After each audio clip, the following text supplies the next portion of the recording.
Welcome to the Regenaissance Podcast. I'm your host, Ryan Griggs. Visit www.theregenaissance.co to learn more. Hello, everyone. My name is Ryan Griggs, and I'm the host of the Regenaissance Podcast. And today alongside me is Stephen McBee at McBee Farms. Thank you for joining me. Yeah, thanks for having me. Looking forward to it. So whenever I found you on Instagram, there's a lot of thoughts because I've never talked to somebody that is farming, but then also on the side, not necessarily the side, but the whole McBee Dynasty. And I guess to just get started, if you just tell a little bit about your backstory and because typically I was just reflecting on some of the podcasts I've had, and it's a lot of smaller families, but I've also had folks on like Joel Salatin and other farmers. So this is what I love about agriculture. It's all walks of life, whether it be your fourth or fifth generation or starting the farm yourself. That's my favorite aspect of all this. So yeah, just love to hear the backstory. Yeah, absolutely. So our first really dive into farming and ranching, my dad bought his first farm in 1998. He was a successful entrepreneur, 22 years old, started up his own underground infrastructure company, burying internet cable phone lines in the 90s all across Kansas City. 1998, he loved to hunt and fish. Us boys were just getting to that age where we loved being outdoors too. So he bought his first farm just for us to go hunt and fish. We rented it out. We cash rented it to the local farmer. That went for a couple years, and we'd go up to the farm. It was about an hour away from home, and there'd be people fishing in the ponds, like beer cans strewn along the pond banks. And we're like, what are you doing here? This is our farm. And they're like, well, the farmer gave us permission. And we're like, okay, that's going to stop. So we said, hey, we're done letting people on the farm. We're going to farm it ourselves. You know, my dad had been around farming. He was from a small town, but had no working experience on a farm. So basically he's like, I'll just jump into it with both feet forward and figure it out from there. So that was 2005 was the first year of row crop operations. At the time, from 2005 to 2010, we opened up a few other businesses, custom home building company, rental property portfolio, very diversified from an entrepreneurial perspective, but our love and passion was with the farm. So at this time, 2005 to 2010, the farm grew to be about 3,500 acres row crop, and we introduced our cattle herd to the farm with about 80 Angus cow-calf pair. That was like the first like really upgraded size to our farm. I really joined the operation full-time in 2012, and from there, we grew the farm and ranch exponentially. Candidly, way too fast. It was an opportune time where a lot of farmers were getting out because commodity prices had dropped so bad after 2012. They'd hit this peak in 2012 and then just like went on a downward spiral. And so everyone was dropping their lease ground, and we said, hey, we can take it on. Like, we'll figure this out. Farming isn't meant to be scalable is what I realized. You have these other businesses that it's like, hey, for every 5 output pieces that you need to make, you need one more employee or whatever. The ratio scales. With farming, it doesn't work like that. And so we grew too big, without a doubt. We grew to be 40,000 acres in size in the year 2020, about 2,000 head of cattle. And coming into it from a financial background perspective, my MBA is an emphasis on finance and accounting. I was looking at the numbers and I was like, this doesn't work. Like, conventional agriculture does not math out. And we're farming 40,000 acres. And it's like, the more you farm, the more you lose. And so that was really what opened up my mind to, this regenerative ag. And how could we do things differently to utilize lower inputs, lower manpower, lower passes on the field?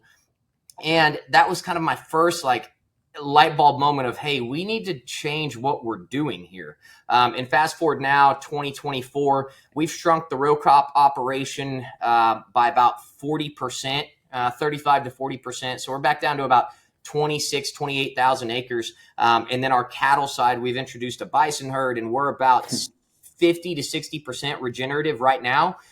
We always say we're turning a cruise ship, not a Ferrari. So it's not like we can snap our fingers and be fully regenerative overnight, but we're getting there. My goal is within the next 2 years to be 100% regenerative ag.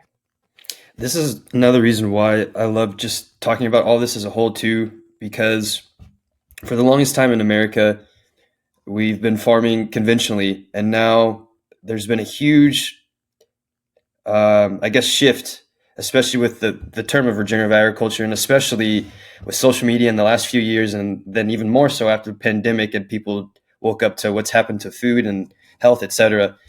And on the flip side too, is the one thing I'm trying to be cautious of is really being negative, or I guess rude towards conventional ag as a whole too, because I think I remember hearing you in a previous conversation too. They are just doing what their dad taught and what their granddad taught, and et cetera, et cetera. And so they're just doing with what they have, on top of the fact that in comes regenerative agriculture. That is a huge mental shift. That's a lot of economics behind it all. The first couple of years you are expecting to, yeah, it's wild. So that's why these conversations are so important, because if we want folks to try to farm and ranch the correct way and align more with nature and regenerative, we need to be collaborative instead of divisive. Correct. And I think that's one of the big things, like you said, is you can't be combative with conventional farmers. And for me, I sit here at the time, sit here right now and tell you, we're not fully regenerative yet. We're 50 to 60% there, but I still have a conventional row crop side. We're no-till, we're minimum pass. We're doing as much as we possibly can, but it still falls under that conventional ag row crop side. And you just can't tell guys, hey, you need to do this right now because it's so much better. These guys have been doing it this way for, 3 generations now. And it's so hard for them to change whenever this is the only way they know how to do it. And candidly, no one's shaking a money tree to tell them to change otherwise. Like they're barely scraping by right now. Ag is a very, very tough industry, whether you're on the row crop side or the cattle side. And so to tell these guys, hey, you need to change up, by the way, the next 2 to 3 years, you're probably going to lose money, but it's for the better long-term, not only the financial performance of the farm, but also for the environmental impact. And then obviously food quality and in product quality as well. That's a hard pill to swallow as a farmer and rancher. And so the best way to even open up these conversations is to come across trying to be collaborative, not combative. Yeah. Well, because even just the last point to that, typically a lot of the people that are very outspoken and critical are the ones that have never lived or worked on a farm or even visited on a farm. I mean, I was one of them my whole life. I had never talked to a farmer. I was so disconnected from all of that until I was 28. I'm 30 now. And that's why I try to push that message of talking to farmers, even potentially visiting or volunteering on one, because just one day of that, the wheels spin real quick and you gain a lot of empathy towards farmers, because it's a completely different lifestyle. Like you're saying, for the financial stuff, it's very stressful in that regard. And now you're trying to tell them after 60 years of doing something that they're completely wrong. They're causing climate change and this and that. That's not going to work at all. So I'm curious then with that, when did you first start learning about regenerative agriculture? And I guess, when did that whole come about for you and your family farm? Yeah, for me, it was that 2020 period whenever we were in over our heads farming 40,000 acres row crop, Missouri, Iowa, Arkansas. That was the year, obviously, COVID. We couldn't get a bunch of our visa workers, so our H-2A workers that come in from South Africa. We had 20 or 25 visas that year that couldn't come across the border. So we were running 20 to 25 guys short. We were trying to cover ground. Like when I tell you that year was hell on earth for me, that was like, I can't live another year like this. Something has to change. And so I started diving down, how do we make the farm more profitable? How do we lower the input side? I really can't control that much on revenue because it can, depending on weather, it can go from 60% of projections to 120%. And more times than not, it's the latter, not the, it's the 60% projection, not 120% of your projection. And so I was like, what can we do?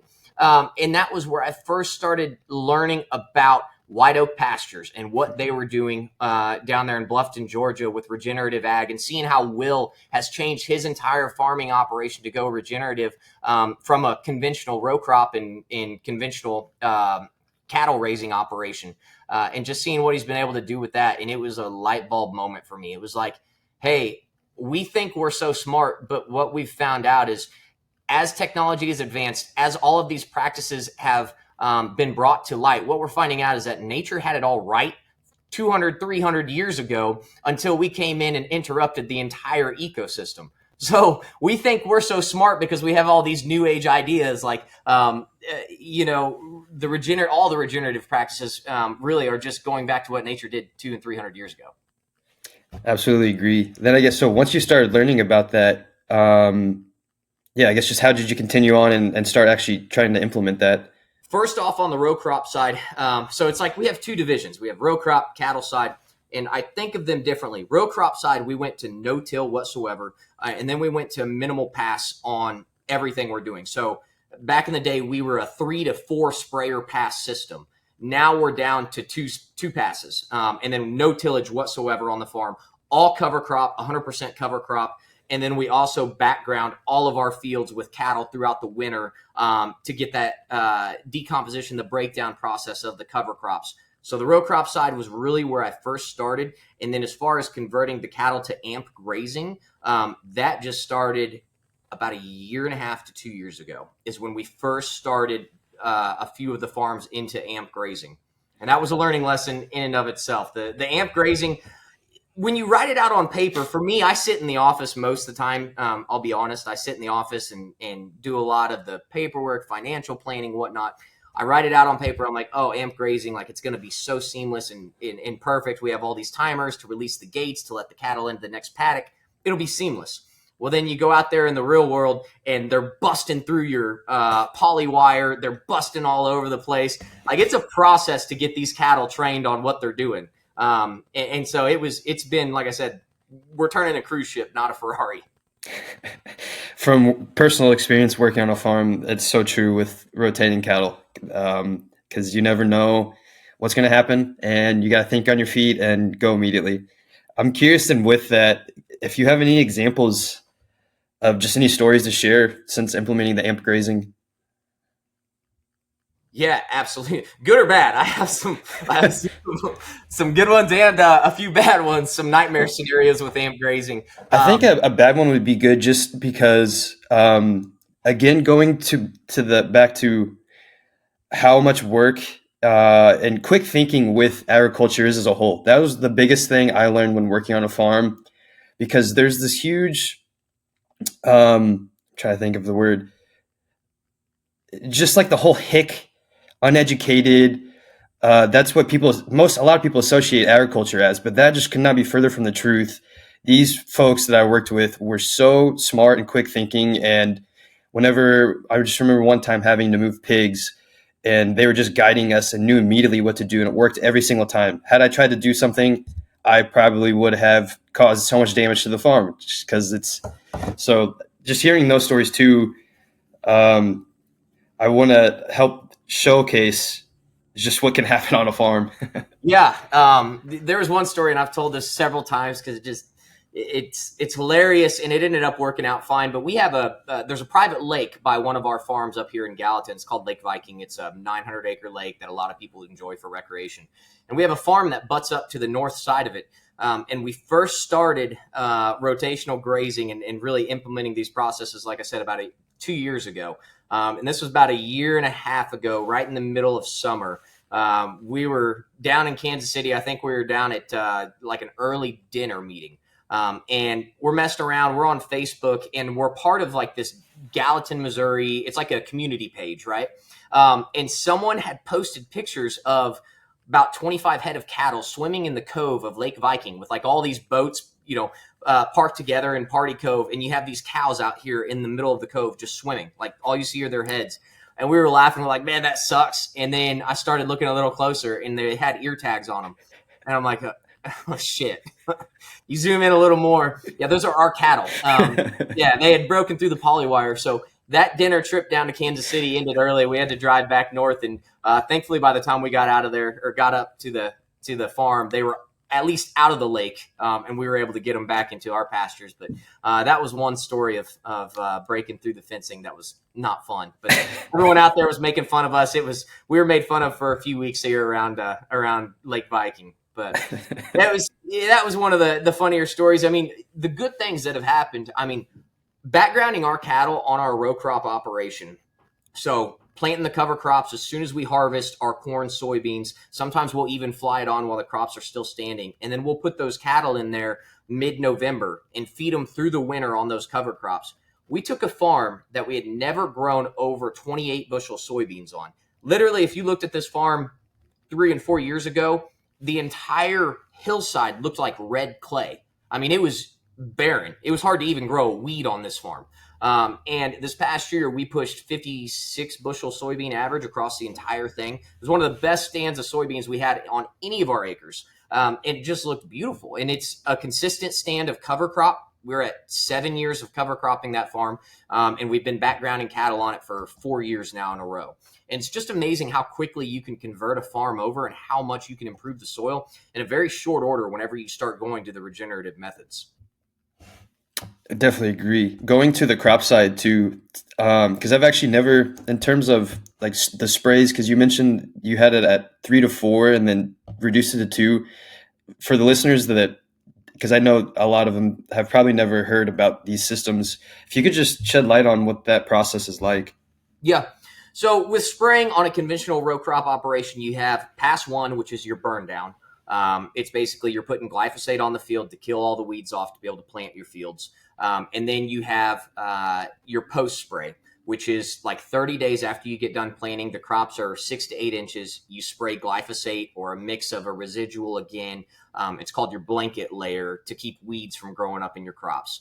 Back in the day, we would do a second post spray. And then we would do our fungicide and our insecticide pass for our 4th coverage. So now we've been able to drop that down to just a 2-pass system. So we've cut out 2 of the passes of chemical.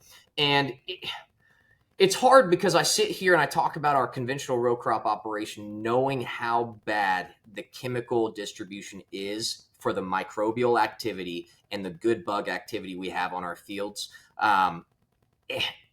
We're trying to get there. I don't know what the answer is yet. Going completely organic, obviously at our size, it's not feasible. We'd have to drop down on row crop acreage big time.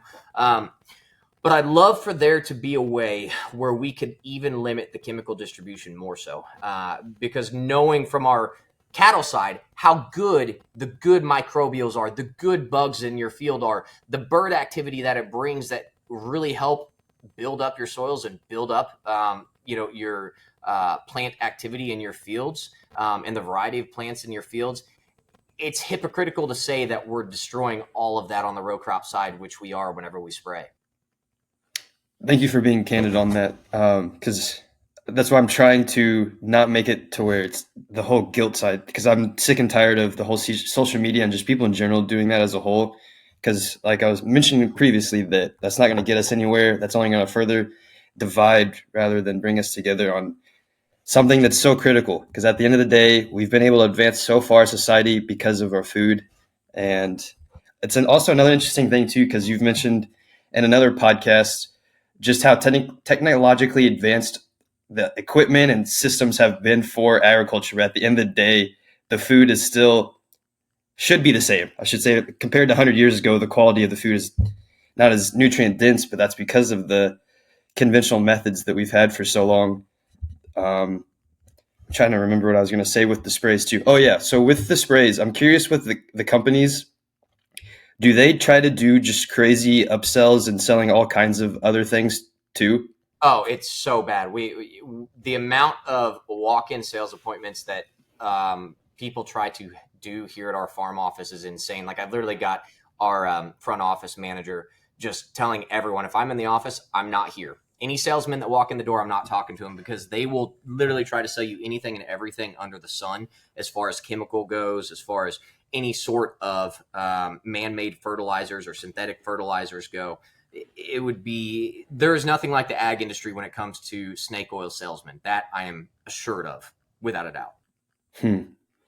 Yeah, because I just remember reading on Roundup, for example. I mean, I think they're up to $11 billion in lawsuits, and that's just pennies to them. So I can only imagine just what that whole field's like. Well, and going back to, what do we do to try and solve this problem? I've shrunk our row crop operation because in my future, the best way for us to grow our farm regeneratively is to convert row crop to pasture acres and just grow our cattle operation, start our pig operation, start some of these multi-species grazing. So we already have a hairless sheep herd. We're at about 100 animals now, about 100 bison to just continue to grow up our animal protein side because that truly is the regenerative way. I don't know how we get that on the row crop side. That's the big question. But for right now, I'm answering that bell by shrinking our row crop side, growing our animal protein side, just because of the benefits that we have with it. What made you want to add bison? Just the grass-fed lean protein division of our farm. It just was a natural fit. I'm huge into health and fitness and, eating a healthy diet and just love the leanness of bison and all the nutrients that come with it. I agree. That's why I'm so with the logo. Bison are just so fascinating, and long term, that's what I want to do is be a bison rancher. So that's just really cool aspect. I want to backtrack a little bit to whenever the farm first started, and going back to 2005 too. So that's when you were on the farm in 2005. I was young, but I was here basically as soon as I was done with school. I was coming up to the farm and working out here. I remember those early days. My dad was definitely the lead at that time, though. What was that experience like at that time?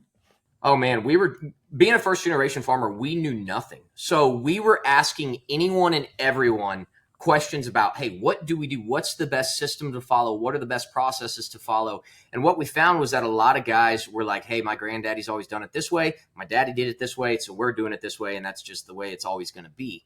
And thankfully, I'd say that's the one benefit to being a first generation farmer is we don't have those preconceived notions and we're not necessarily stuck in our ways. And we're open to letting data drive decisions. So if we see data that supports going with one system over another, we're willing to try it out and see if it works better. Whenever you were at that age too, did you think that you were wanting to take over the farm long term? Or was that just something that you enjoyed? But since seems like you are a very entrepreneurial mindset. And I was just curious about that. Yeah, I think it was always a natural fit just because I loved the outdoors and I loved being on the farm so much. So I knew in my head, like the farm is always going to be here. It was just as I was coming up through high school and college, I was trying to make the finances work. I've got 3 younger brothers. I knew we had a lot of mouths to feed in my family. And I just couldn't make sense of how we were going to make a farm, be able to feed all of us and support all of us. And so that was why we grew so big. We're like, hey, if we've got this many mouths to feed, we got to be farming 40,000 acres to be able to truly, fit everyone into the farm. And I think that's another good thing with regenerative ag is you're able to fit and produce more revenue per acre than you'd ever be able to produce on a conventional row crop side. I'm curious now, since going through this whole experience and then you mentioning expanding to 40,000 acres and it was just so fast. If you could do it all over again, especially just for people that might be interested in this, how would you go about that?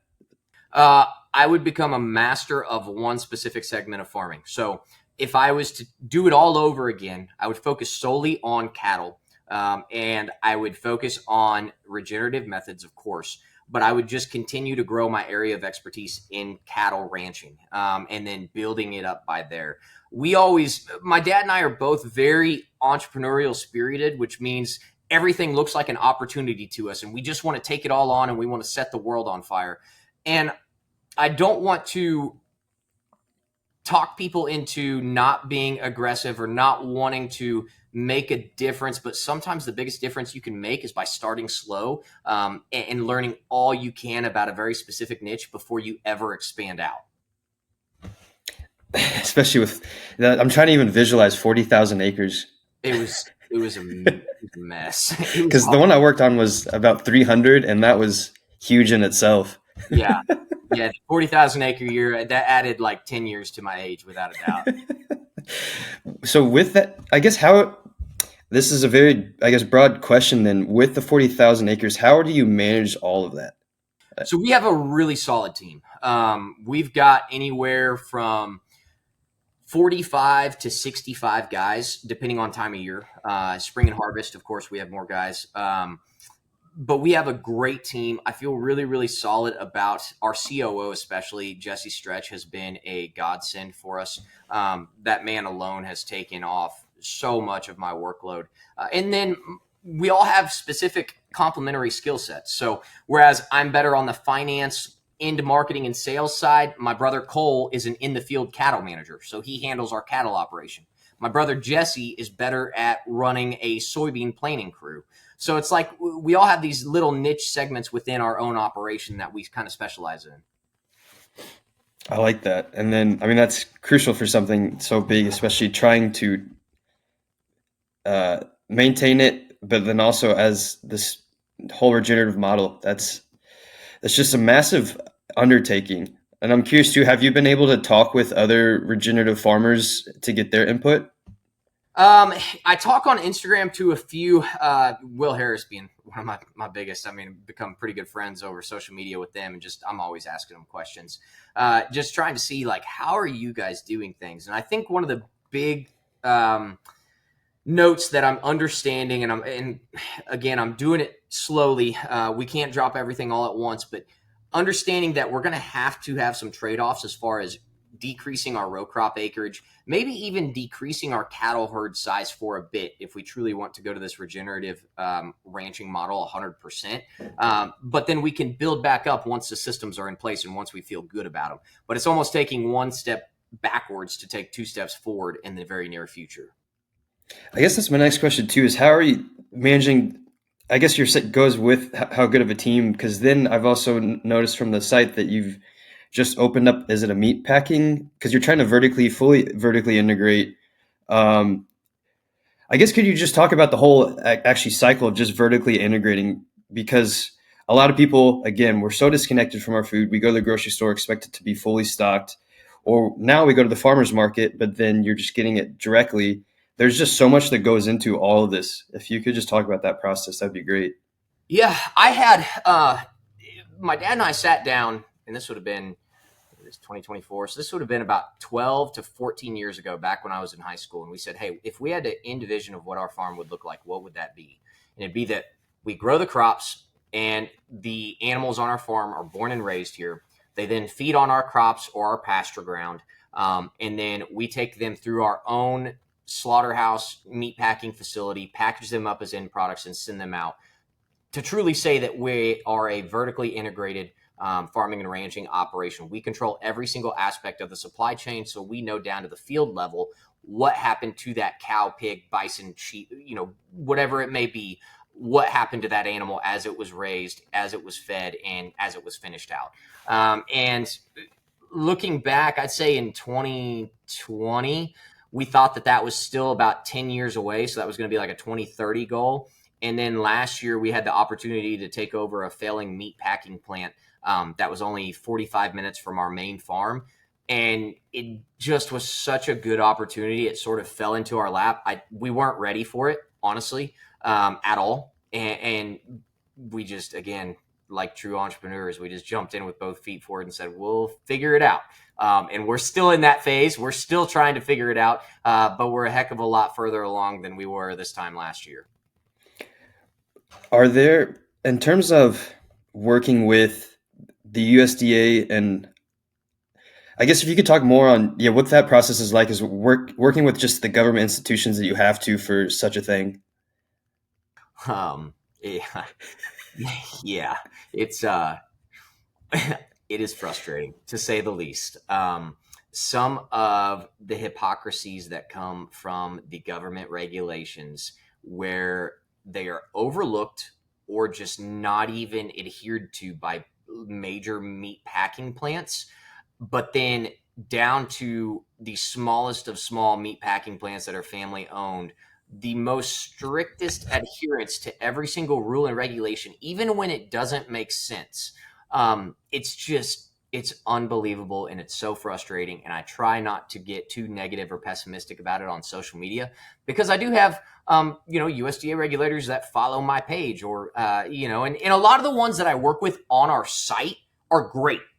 they're just having to do the job and the regulations. They're just following the regulations that are passed down from the federal level. And I could go on and on just about that specifically, but I cannot fathom how the government expects small plants and processors to be able to make it with the rules and regulations they impose on us. We don't have 100-person team like a Tyson or a Cargill has just to make sure that we're answering every single question right on paperwork to follow the rules and regulations. These little guys don't have a chance because this is an owner operator. He's out there on the slaughter room floor, in the processing room. Not me specifically, but there's a lot of guys that are doing that. They have no chance to be able to answer to some of these government audits or some of these regulations that they have to follow and appease the government with, that these large plants they have an entire team dedicated to it. It frustrates me to no end. That seems to be the commonality with that too, is it's very hard for the small players. And I need to look into it to see what the update was, but I remember reading a couple months back, the USDA in Oregon was trying to enforce this rule that if you have one dairy cow, you're now a CAFO operation, which is thousands of cows. And with that, you're now forced to have these new permits that are way more costly, most likely can't afford, just for having one cow. And again, that's also why I have this brand, is there's just so much going on in agriculture to where, in my opinion, the reason why a lot of that happens is because the government can force the power on these people, especially like for Oregon. And the only way to push back is through knowledge and awareness. Because it's a shame. Switching into agriculture was the greatest decision I've ever made in my life. I mean, I come from a tech background. I live in Austin, Texas, and the farmers I continue to meet are just salt of the earth people, very family oriented. They just want to provide good food for their families and their local communities and other communities. But then a lot of times the government doesn't want that, and they'll do whatever they can to make your life a living hell. And yeah, it's just a shame. That's really all I had with that.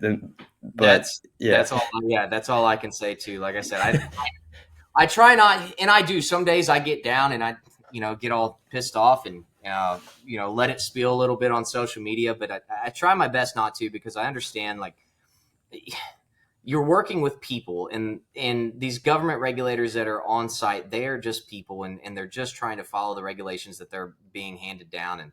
And to hear them, even a lot of them, they don't, from one regulator to the next, they both have different subjective opinions on what the law states. I mean, it's wild. Even just in labeling alone, I can send a label off, get it approved by my state of Iowa inspector, and then whenever I have to send it off to the federal level says something's wrong with the label, even though the state of Iowa already approved it. I mean, there's just, like, they don't interpret laws the same. There's so much subjectivity and gray area within the laws too. It's maddening for a small plant, any small family-owned processor plant. It's tough to really even try to compete with the Big Four. And I think that's why the Big Four has had such a good run over the last couple of decades, is they have teams that can handle that can fight those. They have lobbyists that are fighting, the battles in Washington that us small guys don't have a chance in hell of being able to afford. What's really interesting with that too is even something so seemingly small as the label passed in Iowa, but then it doesn't once it goes to other people, that costs time and money, and that's just shouldn't. Yeah, that. Yep. Or whenever, or like for instance, I had a plant here in Missouri where I had a federal label that was approved, and then once I bought my Iowa plant, which is literally, it's like 2 miles into Iowa, it's like 45 minutes from my farm. So I bought the Iowa plant. I tried to move my labels that I already had printed from Missouri that were approved up to Iowa. I had to send them back through the federal inspector to get them approved again through that plant. They didn't get approved up there. And I'm sitting on $80,000 in labels printed out that I can't even use now. It's just insane. And they've already been approved once. Like, why do they have to be approved again? And for that case, did it ever, I guess, go in your favor in the end, or? I still have $80,000 in labels sitting in a container that I can't do anything with. Damn. I want to transition a little bit then to the McBee Dynasty.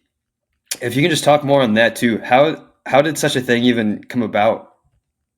So in 2019, 2020, I had some friends that were telling me about this show called Yellowstone. I'd never heard of it, never watched it. And they just said, man, there's a lot of similarities between what y'all are doing and this show Yellowstone. Again, at that time, we were 40,000 acres. My dad, my brothers, we all had pretty big personalities. I'm a helicopter pilot. We use a helicopter for spraying on some of those fungicides and insecticides. And so they're like, man, there's just so many similarities between the show and y'all, you really need to give it a look. And I started watching it, and really it was like saying, hey, we're wanting to build this brand. We know we're going to end up offering meat products, and like we want to dive into this whole ag industry and really make this what we do and who our lives are. And so I was like, how do I even, like, I feel like we'd have a TV show here. There's so much that happens on a farm. People think a farm is just boring. There's nothing going on. And it could not be more opposite of that. Like, there is something hectic going on every single day that's unexpected on a farm. And I was like, what could I do to even get my foot in the door of having a production crew? I don't know anything about TV land or anything like that.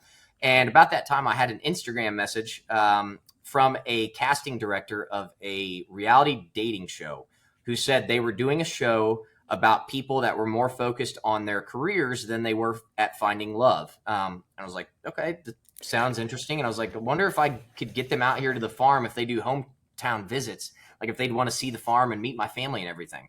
One thing led to another. I ended up being cast for that show. It was called Joe Millionaire. The top 6 women that were on that show flew out to my farm. We did a hometown package. Production fell in love with the farming operation. They said, I cannot believe this much happens out here in nowhere America. And I was like, yeah, I told you, it's always interesting out here. And after that show aired, not only that production company, like 4 other production companies out in LA were hitting me up nonstop saying, hey, let's pitch this show to a network. Like, let's gear this show towards this angle or this vision or this vision. And we ended up going with Jeff Jenkins Productions, who we felt really solid about. They had a track record of success. They did the first 10 seasons of Keeping Up with the Kardashians. Like, they had that footprint of knowing what sells in reality TV. And we took advantage of it and said, hey, this is an opportunity for us to get better exposure to a mass market audience. Why not? What has that reception been like, especially towards just the whole farming aspect? It's been good. Season 1 really didn't show a whole lot of the details in the farming and ranching world. If there was any, and I loved every single bit about working with our production company, loved the network, loved everything about it. But if there was any knocks that I would have, it's like, hey, my brother Cole's planting in a tractor for 14 hours straight, and you see 5 seconds of it on that episode. You know, it looks like he's just in there for a second, and then it goes to us partying down in the city or some drama with our interpersonal relationships. And you understand why it's a ratings push, because it's reality TV. That's what people want to watch. That's what draws the eyeballs of the East Coast, West Coast. But I wish we could show a little bit more of the true daily challenges and battles that we face on the farm. And I think, in subsequent seasons, we're going to be able to do that. Yeah, I was going to say, I would be curious if you would talk on regenerative agriculture or anything like that on the show. Oh, yeah, absolutely. Yeah, that's a big point of emphasis. And technically, I can't talk much about what's going on now with the show. But if there are subsequent seasons, there's going to be a major focus on regenerative ag and leading the way for what we can do as an industry. Very cool. To transition a little bit more to just for your whole experience, just reflecting on the time from when you were a kid on the farm to now, what are some of your favorite aspects of being on a farm? I'm just going to leave it at that. I think for me, one of the most special things about being on a farm is you get to see your work really grow throughout the season. And it's like every single season brings a change of work. You know, obviously we have the row crop and the cattle side, but it's like spring is planting season. There's new calf crops being dropped. You drive around every single evening and you see these new calves running around in the pastures. And then you get to the fall and everything's starting to grow up. The crops are harvested. Like, there's so many things that come with the farming and ranching industry that you just can't get anywhere else. You go to work in an office downtown, it's going to look the same in March as it does in September, as it does in December. You're sitting inside that office, inside those four walls, and nothing changes. Whenever you're out on the farm, every single day there's a difference. And I think that's something really, really neat. And being able to have your hand in all of the work too is awesome. It's so rewarding because as you were talking too, it made me think about, so I used to work for IBM, and a lot of times you would make presentations and a lot of it could end up being used, but then more often than not, higher management will eventually just not want it. And then you did all that and you just got to do your next project. And it just doesn't feel nearly as rewarding as, say, whenever I worked on the farm. Just one aspect they had is they grew their own shiitake mushrooms, and just even learning about that whole process with the logs and then seeing over time something just so simple as mushrooms grow, and just actually eating the mushrooms and then bringing those to farmers markets and having just the insane amount of comments about how awesome those particular shiitake mushrooms were is far more fulfilling and rewarding than anything I did at IBM, which, again, 4 years ago, had I said that, I just would have thought that's just insane.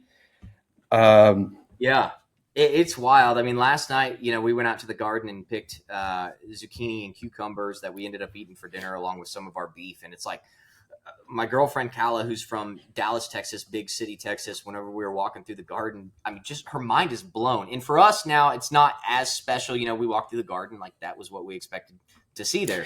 But for her, she's like, I can't believe we're just picking this and then taking it straight to the grill. Like, that's insane. And so sometimes you sit back and you're like, yeah, what we do is pretty special. It is, actually.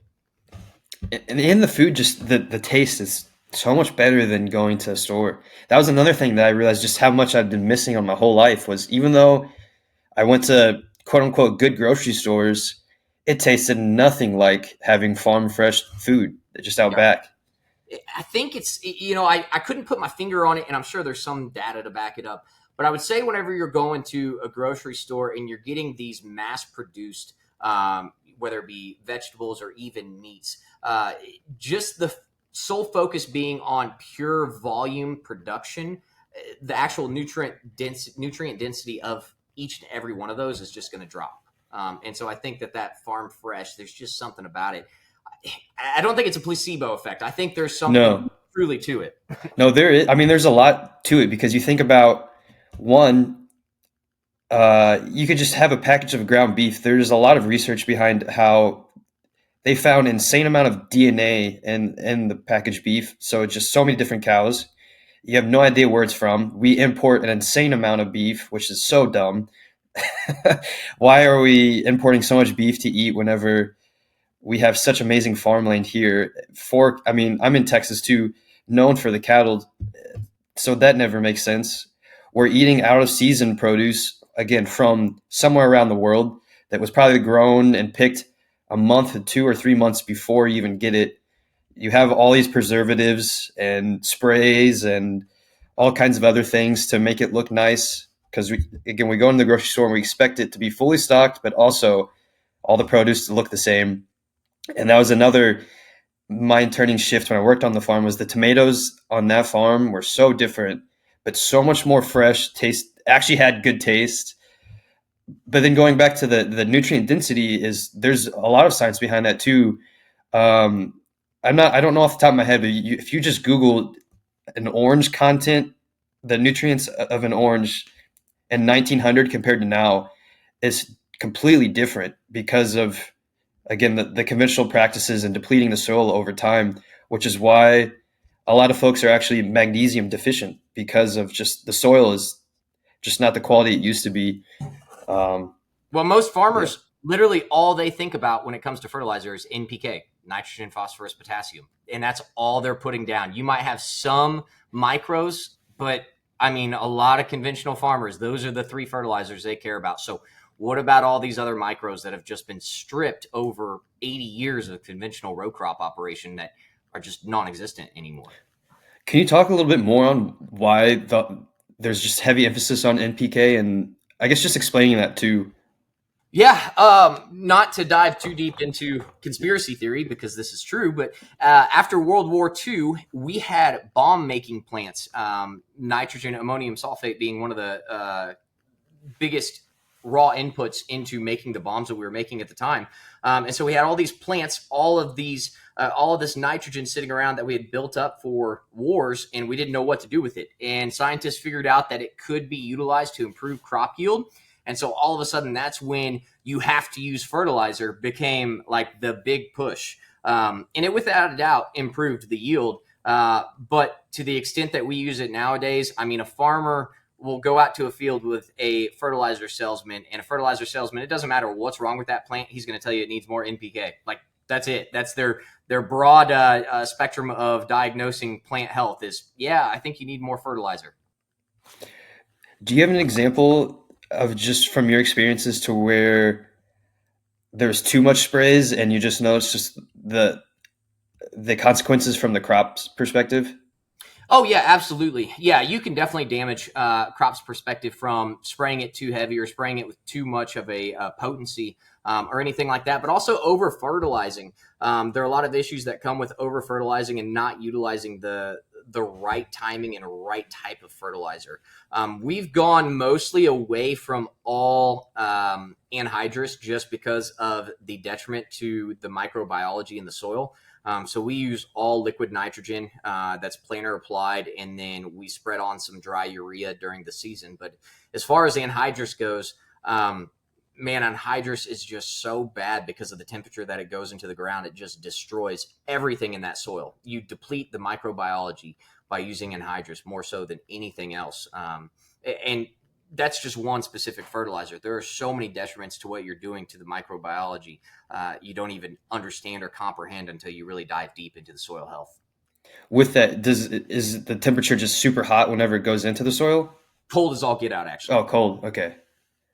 And then what does that affect? Does it just kill all of the biology? Yeah, literally all the microbiology in your soils, microbiomes are just gone. Like everything you have that would be there to break down the organic matter or what's left after you harvest the crop. Like you have corn stalks that are 3 or 4 years old because you have no microbiology in the soils to break down the corn crop. So corn stalks are just sitting in the field. That's whenever you see a field that looks like it has corn stalks and it hasn't had corn in it for 3 or 4 years. That's when you know the microbiology is horrible.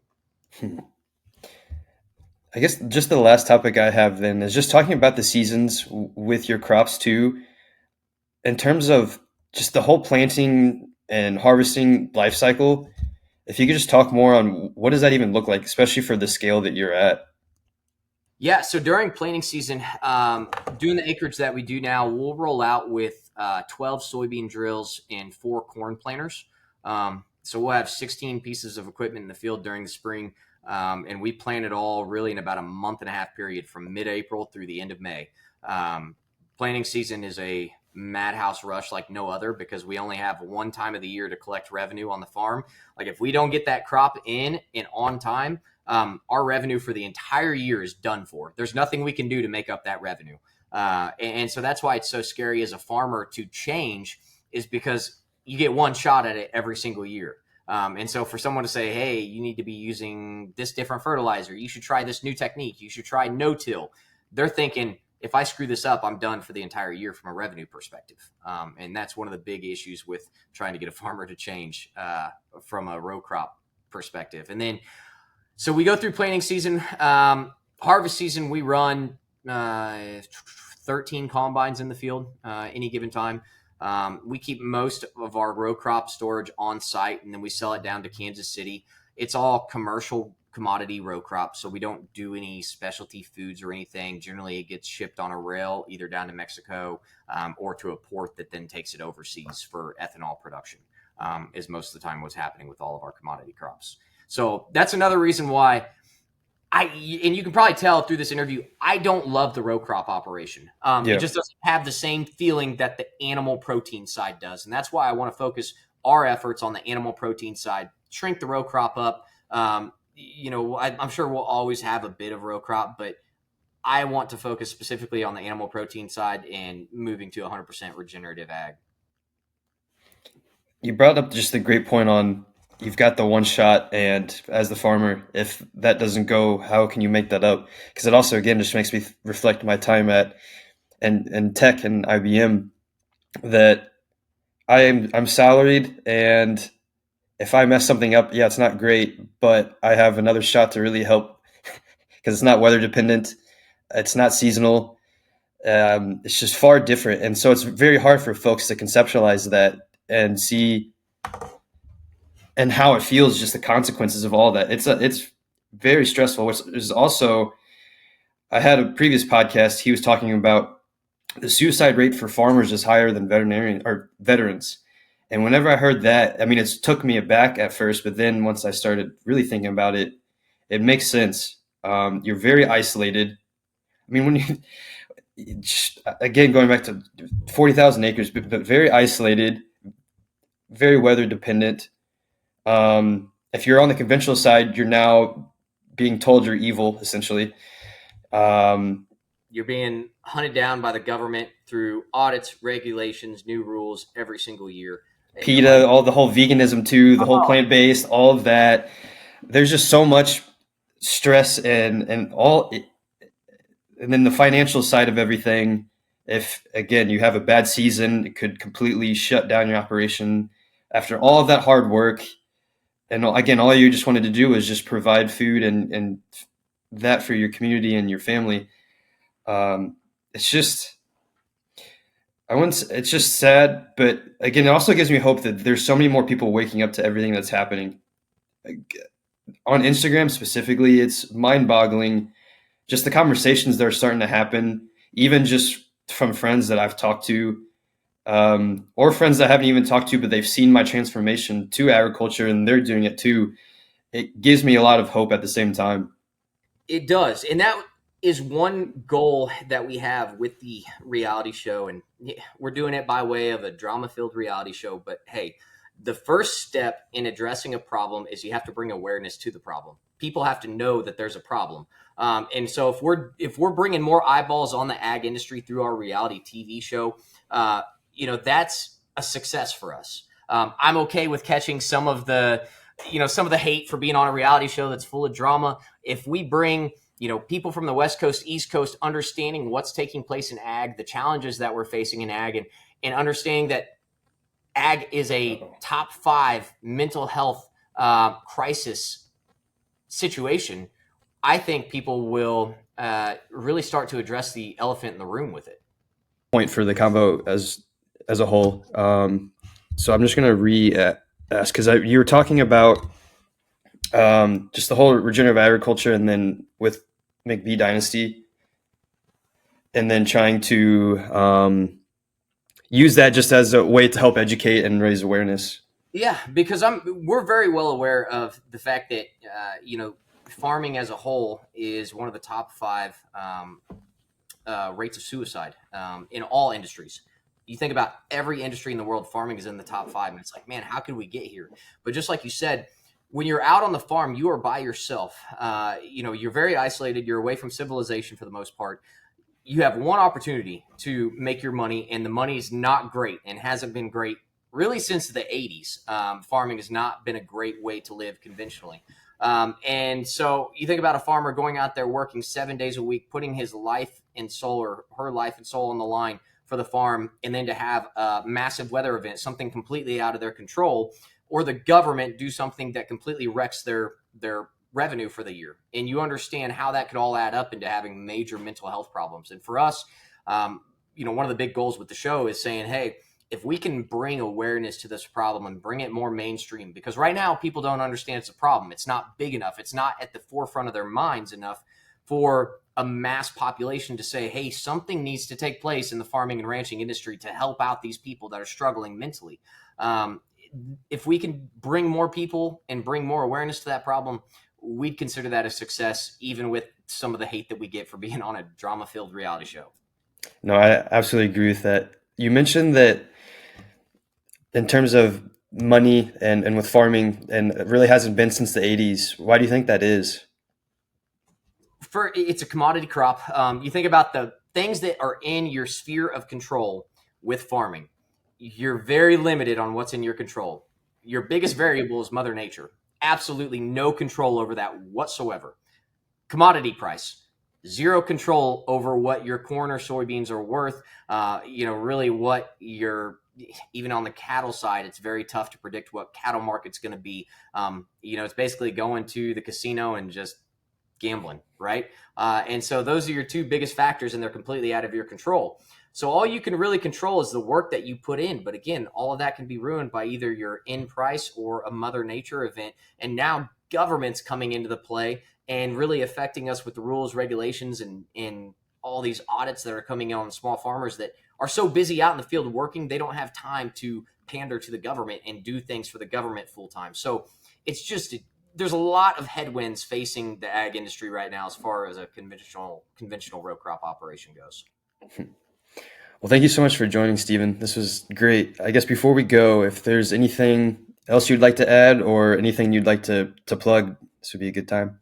No, I appreciate it. I mean, I loved speaking this podcast. I loved being able to speak about regenerative ag and the things that we can do to cause a positive wave of momentum, not only in our industry, but really around the entire world. And it's a small knit community right now, but getting into it and being able to talk to you guys, White Oak Pastures, over there at Carbon Cowboys on Instagram, everyone from the entire regenerative ag group has really been awesome to work with, awesome to talk to, and look forward to continuing to grow this wave of momentum.